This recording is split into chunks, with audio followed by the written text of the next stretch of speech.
নমস্কাৰ বন্ধুসকল, DLS Bongaigaon recruitment 2026 release কৰিছে। এপ্লাই ফৰ পোষ্ট আপোনালোকৰ ড্ৰাইভাৰ আৰু পিয়নৰ কাৰণে এপ্লাই কৰিব পাৰিব। মানে আপোনালোকৰ বঙাইগাঁৱৰ পৰা নতুন ৰিক্ৰুটমেণ্ট ৰিলিজ কৰিছে, য'ত নেকি আপোনালোকে ড্ৰাইভাৰ আৰু পিয়নৰ পোষ্টৰ কাৰণে এপ্লাই কৰিব পাৰিব। প্ৰথমে মই অভাৰভিউটো চেক কৰোঁ। অৰ্গেনাইজেশ্যন নামটো হ'ল আপোনাৰ DLS ছাৰ্ভিচ অথৰিটি বঙাইগাঁও হয়। পোষ্ট নেম আপোনালোকৰ ড্ৰাইভাৰ আৰু পিয়নৰ কাৰণে হয়। পোষ্ট আপোনালোকৰ দুটা আছে। জব টাইপ আপোনালোকৰ কণ্টেক্সুৱেল হ'ব আৰু এপ্লিকেশ্যন অফলাইন হ'ব। লাষ্ট ডেট আপোনালোকৰ 11 জুন হয় আৰু জব লোকেশ্যন আপোনালোকৰ বঙাইগাঁও অসম হ'ব আৰু স্কিল টেষ্ট হ'ব আপোনালোকৰ চিলেকশ্যন প্ৰচেছত আৰু ইণ্টাৰভিউ হ'ব। মই আপোনাক ভেকেঞ্চি ডিটেইলছখিনি কৰিছোঁ। ড্ৰাইভাৰ পোষ্ট আপোনাৰ কণ্টেক্সুৱেল বেচিছ হয়। টোটেল পোষ্ট আপোনালোকৰ এটা আছে আৰু আনৰিজাৰ্ভ কেটেগৰীত, আৰু দৰমহা আপোনালোকক 15,000 টকা দিব পাৰ মান্থ, ফিক্স চেলাৰী হয়। আৰু এডুকেশ্যন কোৱালিফিকেশ্যন আপোনালোকৰ মেট্ৰিক পাছ হ'ব লাগিব আৰু আপোনালোকৰ LMV মানে 4 হুইলাৰ ড্ৰাইভিং লাইচেঞ্চ লাগিব। চিলেকশ্যন প্ৰচেছটো হ'ল আপোনাৰ ড্ৰাইভিং টেষ্ট হ'ব, মানে স্কিল টেষ্ট হ'ব, য'ত নেকি 50 মাৰ্ক থাকিব আৰু ইণ্টাৰভিউত আপোনাৰ 50 মাৰ্ক থাকিব। 2 নম্বৰ পোষ্টটো হ'ল আপোনাৰ অফিচ পিয়নৰ কাৰণে কণ্টেক্সুৱেল বেচিছ হয়। টোটেল পোষ্ট আপোনালোকৰ এটা আছে। চেলাৰী আপোনালোকক 10,000 টকা দিব পাৰ মান্থ, ফিক্স পে হয়। আৰু এডুকেশ্যন কোৱালিফিকেশ্যন আপোনালোকে 8 পাছলৈ এপ্লাই কৰিব পাৰিব।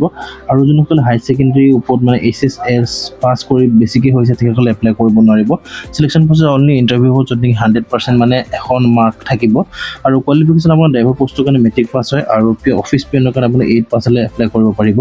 বয়সৰ সময়সীমা আপোনালোকৰ 18 পৰা 40 বছৰৰ ভিতৰত হ'ব লাগিব আৰু গভৰ্ণমেণ্ট ৰুলছৰ হিচাপত আপোনাৰ এজ চিলেকশ্যন দিব। মই আপোনাক আদাৰ এলিজিবিলিটি ক্ৰাইটেৰিয়াখিনি কথা কৈছোঁ, কিন্তু আপোনাৰ PRC আপোনালোকৰ অসমৰ হ'ব লাগিব আৰু আছামিছ লেংগুৱেজ জনা হ'ব লাগিব। মই আপোনাক এডিশ্যনেল ৰিকুৱাৰমেণ্ট কথা কৈছোঁ, য'ত নেকি ড্ৰাইভাৰ পোষ্টৰ কাৰণে আপোনালোকৰ LMV ড্ৰাইভিং লাইচেঞ্চ লাগিব আৰু আপোনালোকৰ 3 বছৰতকৈ বেছি মানে ভেলিডিটি থকা হ'ব লাগিব। আৰু আপোনালোকৰ ইয়াত কোনো এপ্লিকেশ্যন ফিজ নাই। আৰু এইটো আপোনালোকে এপ্লাই কেনেকৈ কৰিব? এপ্লাই কৰিবৰ কাৰণে মানে DLS ছাৰ্ভিচ অথৰিটি বঙাইগাঁও আপোনালোকৰ অফিচত যাব লাগিব।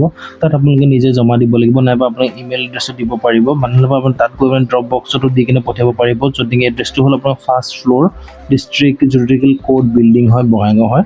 আৰু ডকুমেণ্টছ ৰিকুৱাৰ্ড হ'ব self test copies, education qualification, age proof আৰু employment exchange certificate, 2 passport return size photo. আৰু যদি ড্ৰাইভাৰ পোষ্টৰ কাৰণে এপ্লাই কৰে তেন্তে আপোনাৰ ভেলিড ড্ৰাইভিং লাইচেঞ্চৰ কপি দিব লাগিব আৰু NOC দিব লাগিব যদি আপোনাৰ অলৰেডি গভৰ্ণমেণ্টৰ ছাৰ্ভিচ কৰি আছে। আৰু ইম্পৰ্টেণ্ট ডেটছ হ'ল আপোনাৰ 22 মে'ৰ পৰা ষ্টাৰ্ট হৈছে আৰু 11 জুন তাৰিখে লাষ্ট ডেট হয়।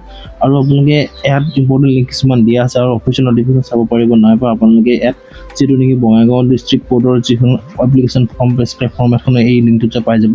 আপোনালোকে তাৰ পৰা চাই কিনে এপ্লাই কৰিব পাৰিব। বন্ধুসকল, আজি ভিডিঅ'টো ইমানেই আছিলে। ভাল লাগিলে লাইক কৰিব আৰু চেনেলটো ছাবস্ক্ৰাইব কৰিবলৈ নাপাহৰিব।